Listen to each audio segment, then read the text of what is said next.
வணக்கம் நண்பர்களே, வாழ்க வளமுடன். டாக்டர் பாலகிருஷ்ணன், கோயம்புத்தூர் இந்த பதிவு. ஜோதிடம் அப்படிங்கிறது, ஹாரோஸ்கோப் அப்படிங்கிறது ஒரு வானசாஸ்திரம். நம்ம பிறக்கும்போது பிளானட்ஸ் வானத்தில் எந்த இடத்துல இருந்ததோ அதுதான் நம்ம பிறப்பு ஜாதகம். ஒரு டாக்டர் நம்மக்கிட்ட எல்லாமே டிஸ்கஸ் பண்ணிட்டு அந்த மெடிசின் கொடுக்குற மாதிரி ஹாரோஸ்கோப்போட பிளானட்டோட காம்பினேஷன்ஸை பார்த்துட்டு நம்ம ரிசல்ட்டை சொல்கிறோம். ஒரு ஹாரோஸ்கோப்பை அனலைஸ் பண்ணக்கூடிய சூழ்நிலை ஏற்பட்டது. அந்த வகையில் பார்த்தீங்கப்ப அவங்களுடைய கணவர் பார்த்தீங்கன்னா ஒரு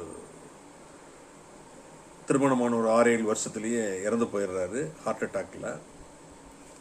பொதுவாகவே மீன ராசி, மீன லக்னம் ஒரு ஆணுக்கு இருந்தது அப்படின்னா அவருடைய கணவர் ஹெல்த் இஷ்யூஸ் இருக்கும். ஆணுக்கு இருந்தால் பெண்ணுக்கும், பெண்ணுக்கு இருந்தால் ஆணுக்கும் ஹெல்த் இஷ்யூஸ் இருக்கும். ரெண்டாவது பார்த்தீங்க அப்படின்னா ஒரு பெண்ணை பொறுத்தவரையில் 8ஆம் வீடு மாங்கல்ய ஸ்தானம்னு சொல்லுவாங்க.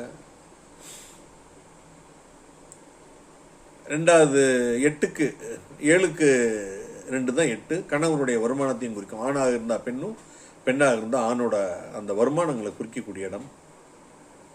அந்த பெண்ணோட ஹாரோஸ்கோப்பில் பார்த்தீங்கன்னா அவர் மீன லக்னம், மீன ராசி. அவருடைய 8வது இடத்துல மாங்கல்ய ஸ்தானத்தில் சனி கேது இருக்கிறாங்க. அந்த மாங்கல்ய ஸ்தானத்தில் கெட்ட கிரகங்கள் இருக்கக்கூடாதுன்னு சாஸ்திரங்கள் சொல்லுது. அந்த வகையில் நம்ம ஆய்வு பண்ணி பார்க்குறப்ப பார்த்தீங்க அப்படின்னா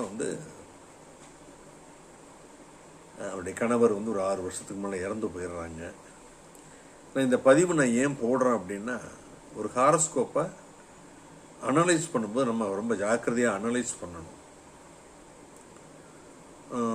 திருப்பி அந்த பெண் பார்த்தீங்க அப்படின்னா அவங்களே சொல்கிறாங்க லக்னாதிபதி நீசம் சொல்கிறாங்க. குரு மகரத்தில் இருக்கார், மீன லக்னம் நீசம். ஆனால் அசக வர்க்கத்தில் 35 பாயிண்ட் இருக்கிறதுனால நான் என்ன ரிப்ளை பண்ணோம்னா, குறைஞ்ச பாயிண்ட் இருந்தால் அந்த அம்மா பயந்து சிரமப்படுவாங்க.